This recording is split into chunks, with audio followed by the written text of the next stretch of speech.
The enshitification of fashion continues, and this time I'm looking at you, Lululemon. So let's talk about it. We used to be customers, but now we've all become consumers. One relationship assumes you'll come back because you were looked after, and the other assumes you'll come back because you've got nowhere else to go. Most of us feel like everything in modern life is just getting worse. There's this feeling of impending doom and almost an acquiescence that I guess this is just how it is now. For 15 years, I have been a die-hard Lulu fan. I've bought so much I should probably own shares. But lately its products, much like its share prices, have been racing to the bottom. Lulu's leggings today have thin fabric, they've peeled instantly, and you're constantly hiking them up. Now, before you all come at me for being some kind of fashion Karen, there's some data we're going to look at. A retail analyst recently described Lululemon's products as junkified, citing a lack of quality control, care, and attention to detail. And this is the second time around because back in 2013, founder Chip Wilson went on TV and explained that some women's bodies just don't actually work for it.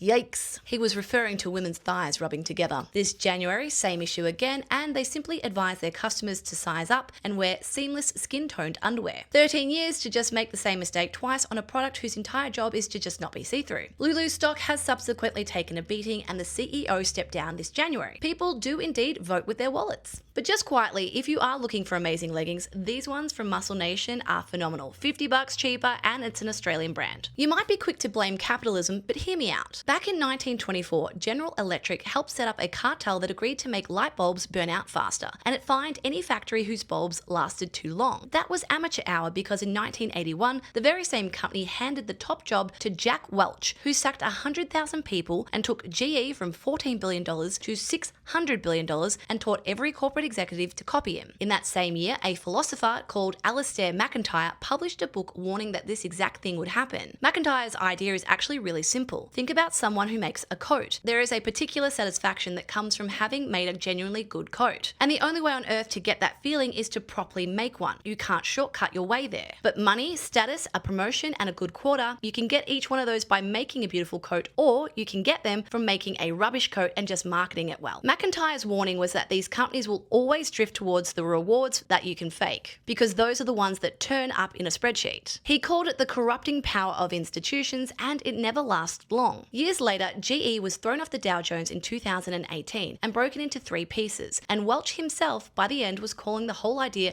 the dumbest idea in the world. Meanwhile, my leggings now come from 2 blokes who started out packing boxes at a grandmother's house in Brisbane. They're still in it for the internal good, and honestly, you can sense it in their customer experience.